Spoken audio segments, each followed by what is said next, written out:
malwal de yo Yakwera baga malwal Yakwera baga malwal de yo Yakwera baga malwal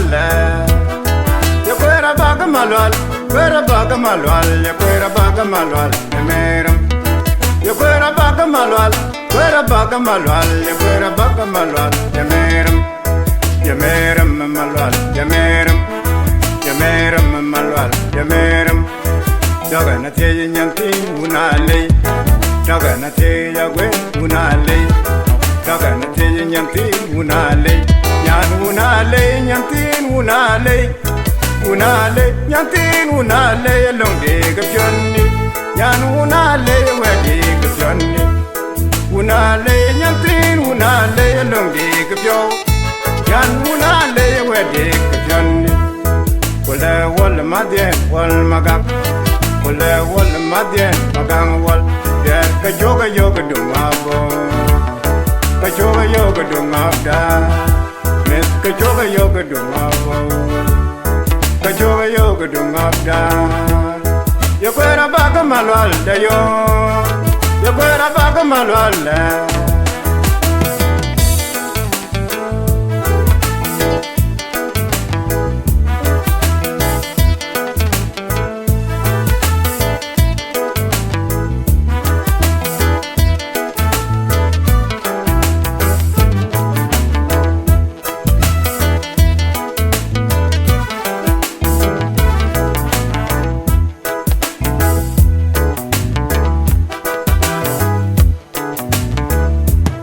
Yakwera baga malwal dayo Yakwera baga malwal Yakwera baga malwal dayo Yakwera baga malwal Yakwera baga malwal Yakwera baga malwal Yakwera baga malwal Yameram Yakwera baga malwal Yakwera baga malwal Yakwera baga malwal Yameram Yameram malwal Yameram Yameram malwal Yameram Daga na te nyanti unale Daga na te wen unale Daga na te nyanti unale Nyan unale nyanti unale Unale nyanti unale Long di gapyonni Nyan unale wedi gapyonni Nyan unale nyanti unale Long di gapyo Nyan unale long di gapyonni Wala wala madyen wala magak Wala madyen magang wal Der kachoga yoga dungabo Kachoga yoga dungabda Der kachoga yoga dungabo Kachoga yoga dungabda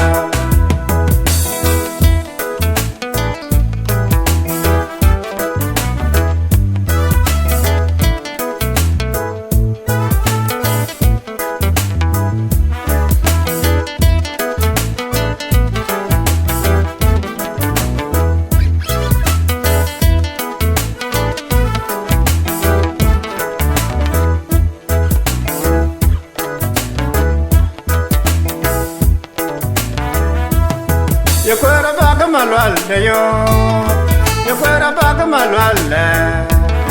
Yakwera baga malwal dayo Yakwera baga malwal Yakwera baga malwal Yakwera baga malwal Yakwera baga malwal Yameram